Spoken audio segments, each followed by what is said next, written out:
Bienvenue à toutes et à tous pour notre exploration du jour.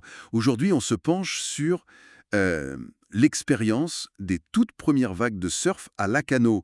Et on le fait à travers le regard de Margot, une débutante mais avec un profil assez fascinant. Elle est anesthésiste, acupunctrice et elle faisait déjà du snowboard. Oui, un parcours intéressant. Notre base, c'est son interview. Et l'idée, c'est vraiment de décrypter ce qui rend cette initiation au surf, via l'UCPA en particulier, si spéciale et apparemment une vraie réussite. Ce qui m'interpelle tout de suite, c'est justement ça, passer du snowboard, donc la glisse sur neige, à la glisse sur l'eau, le surf. Et puis, pourquoi la canot? C'est un nom qui revient souvent, un spot connu mondialement, non? Exactement, le choix de Lacano, c'est pas anodin. La réputation du lieu, avec le Lacano Pro par exemple, ça joue beaucoup. Mais là, ce qui semble avoir été décisif pour Margot, c'est vraiment l'UCPA. Leur formule tout inclus. C'est vraiment pensé pour être accessible quel que soit ton niveau de départ en fait. Ah oui, d'ailleurs, elle a choisi le séjour Surf and Chill. Ils le décrivent comme étant de faible intensité. Donc parfait pour débuter sans se mettre une pression folle, quoi. Faible intensité, c'est intéressant ça. Concrètement, alors l'apprentissage sur place, ça se passe comment? Il faut être près des vagues, j'imagine. Ah bah oui, et ça c'est un gros avantage là-bas. L'école de surf de l'ICPA est juste en face de la plage centrale, littéralement. Et le village sportif, il est pas loin du tout. 10 minutes à vélo, un quart d'heure à pied à peu près. Pratique. Très pratique et l'encadrement à leur sérieux. Des moniteurs diplômés, elle mentionne même que certains sont d'anciens pros. Et surtout, des petits groupes, par niveau.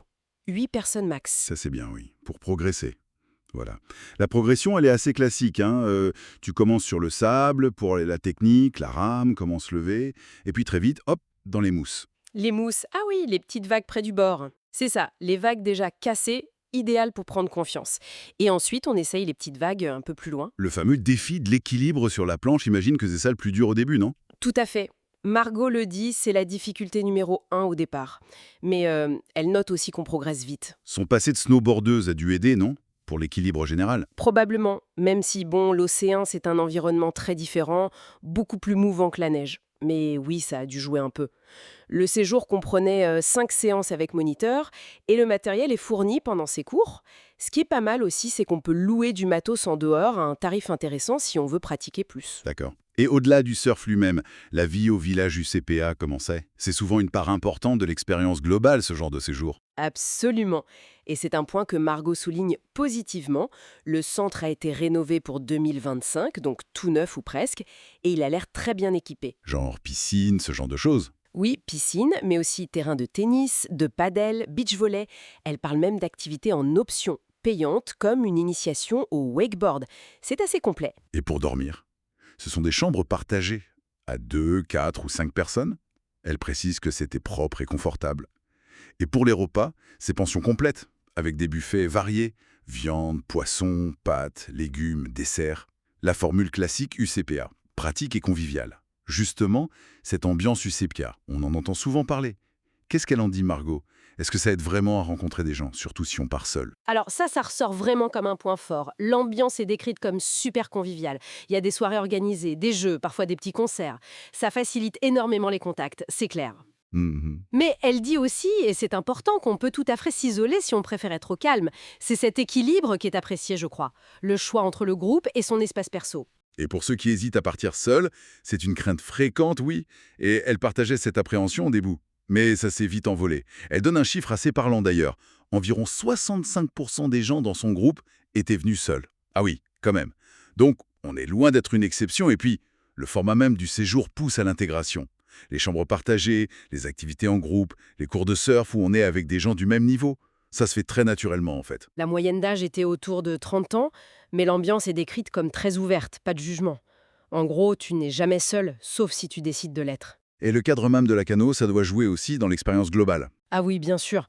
La Cano, c'est ce cadre assez unique, tu sais, entre l'immense forêt des pins des Landes d'un côté et l'océan Atlantique de l'autre. Hmm. Le front de mer est sympa, animé, et il y a plein de pistes cyclables partout, dans la forêt, le long de la côte. Ça crée vraiment une atmosphère de vacances sportives, de déconnexion. C'est propice à la fois à l'activité et à la détente. D'accord. Donc pour résumer un peu ce que nous apprend le témoignage de Margot, on voit que cette formule UCPA à la Kano, c'est vraiment une porte d'entrée assez complète et bien pensée pour découvrir le surf. C'est rendu accessible, que ce soit financièrement ou techniquement, même si on part de zéro et qu'on est seul. L'encadrement est là, les infrastructures aussi, et tout ça dans un cadre qui mélange sport, nature et une dimension sociale assez forte. Et pour finir, peut-être une dernière piste de réflexion, revenons à Margot. Anesthésiste, acupunctrice, ce sont des métiers qui demandent une précision incroyable, une maîtrise parfaite du geste, presque au millimètre près. Oui, c'est vrai. Alors, comment est-ce que l'apprentissage du surf, cette confrontation directe avec la force brute, imprévisible de l'océan, comment est-ce que ça peut dialoguer avec cette quête de contrôle? Est-ce que c'est un lâcher-prise nécessaire, un complément, ou juste une façon complètement différente d'aborder le corps, l'instant présent? C'est une excellente question. Voilà, c'est peut-être une pensée à méditer. Comment des expériences qui semblent si opposées au premier abord peuvent en fait se nourrir l'une l'autre. Merci de nous avoir écoutés. Retrouvez 3 minutes chrono, le podcast d'Horizon Duo, chaque semaine. Abonnez-vous sur Spotify, YouTube ou sur horizonduo.net. À très vite pour un nouvel épisode.